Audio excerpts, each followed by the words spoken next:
This plot twist in the latest Orb episode just blew my mind. Now, granted, they didn't show the face, but when you have one of the most distinguished and recognizable VAs in the show, you know that's Nowak. A lot of people, myself included, have suspected that he would be involved heavily in the future of this show. But, maybe it was foolish, but a lot of people, myself included, figured he would actually switch over. Now I feel like it's a lot different because it turns out he has a daughter who's going to be getting into some trouble. And what's going to happen when the day comes when a Raffle situation lands on his front door? Does he execute her? Does he turn a blind eye? Does he have to go in and just start learning about things that he thinks are treason? You know what's going to happen at some point. And damn, I did not see that coming. And the Nowak twist is mind-blowing to me. But they did something with this episode that I didn't think I needed, but after seeing how much of a douchebag Bodeni actually is, I mean, he literally says that people who are poor on the street deserve their fate. Like he is a D-bag. You need a character like Yolene so bad because she is that type of kind-heartedness, but also humanity that's not going to show up because Ochi's over here, he doesn't have a spine, right? These three are going to be perfect together, and I'm so excited where they go. Now, of course, I have full live reactions over on Patreon if you want to see me just break apart the show in real time, over there exclusively. So, I didn't think we needed another character. I thought between our central two, it was going to be enough. Now, I'm walking into any episode expecting they can remove someone at a moment's notice, and now granted, you kind of set up a death flag over our girl's head, and you just introduced her, but, it feels like a good cast as it stands, because the idea of having a trio is really interesting, because the way they're currently going about it is it's a 90-10 split if any profits here. Now we know that Raffle's father was supposed to get 10%. Now he still might, because Ochi might just give him his 10%, but if we do introduce this girl into the equation, I'm interested what she'll do, because right now she's kind of at a point where she thinks because she's a woman, she's basically in medieval times, and has more intelligence than most of the men surrounding her, and unfortunately she can't even take credit for stuff. Now granted, there was a moment near the end of the episode where this old man was trying to get her to admit that she did make the paper, but she probably would have gotten killed, not from the old man, but from the douchebag beside her. So she's at a point where she thinks as long as she can experiment and, progress knowledge in the world, it doesn't matter if her name's attached to it. There's a reason she's crying, because it's not fair in the slightest. And unfortunately, we even still can see stuff like that in our own world in today. Maybe not to the exact same extreme, but still, it's pretty heartbreaking. She's completely treated different than the male peers around her, and we can see that she very clearly is way more determined and probably way more intelligent than most. She can't even study and listen in with other people, so what she has to do is rush, take off her gloves because she can't show signs of that she was being, a bad girl, and goes down a damn rope. I'm surprised she has the calluses be doing work to stop her from completely ruining her hands, just to sneak Alyssa.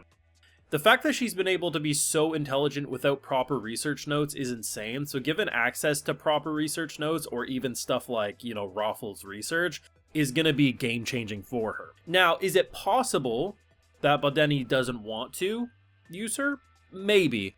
I think it's more likely that Bodeni is going to basically do something similar, which is she doesn't get credit, but she does get access, and it's going to be a whole progression of character development. It's probably going to start very similar, but it's up in the air. It doesn't change the fact that we have a very interesting cast, and I'd argue the most interesting cast currently as it stands that I've seen all freaking year. And I said it last week that this is fighting for anime of the year, not even just anime of the season anymore, anime of the year. The three characters we have are so very distinct. You have Bodeni, who's this religious figure, like very much believes in God, and just, man, he fits the times well. People on the street, that's God's will, screw them. Just douchebag, like he is. I think he is an incredibly fascinating character, and probably is the perfect one to pick up Raffle's slack now that he's, dead. But at the end of the day, he's a very douchebag religious character, but just, it's interesting because the way he looks at things is like, hey, everything we're doing is the progression to heaven. Anyone who says otherwise is wrong. Deal with it. And now I'm going to make a shit ton of money. You have Ochi, who's like, he's got the path. He has the path for the most character development out of anyone I've seen.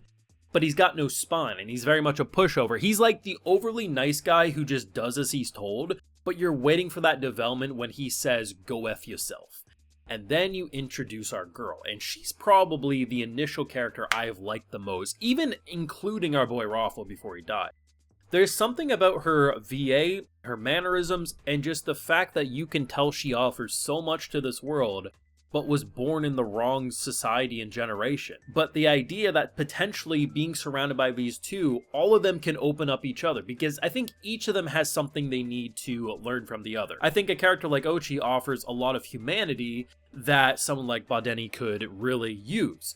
Badeni offers the kind of the knowledge that can open all of their eyes up. And for our girl, I think she offers a type of progressiveness that really could shape the way for all three of them. They all offer something, and I think together they could really do something extraordinary. Now, granted, it's still up in the air what the end of the episode will represent, but the idea that they post up this notice, they're probably expecting weeks, if not months, if they'll get a response ever, of a problem, and within half a day, she was able to post a response. She uses a male name, hoping that, it's not going to cause an issue, and gets exposed for who she is. And it'll be interesting to see what they do, but overall, like, the plot twist and the way they're developing everything is so remarkable, and this is just the type of show that's made for me.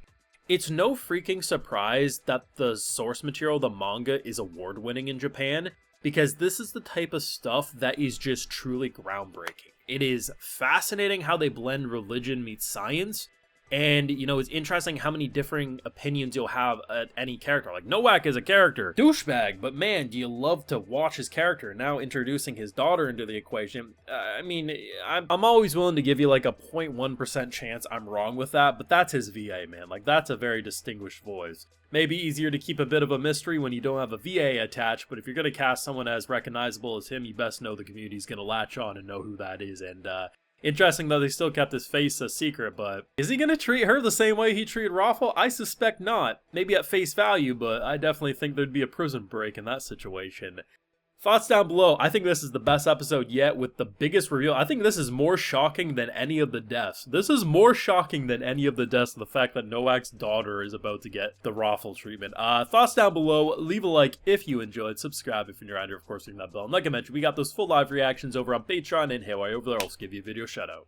So today we got Chuni Tensei, Andrew Lowe, Ruji Gremory, The Truck, Kliz, Soken the Lurker, Levy GR, and we also have Abraham McGeechee. So I appreciate the support, everyone. Please take care, and you'll have a good one.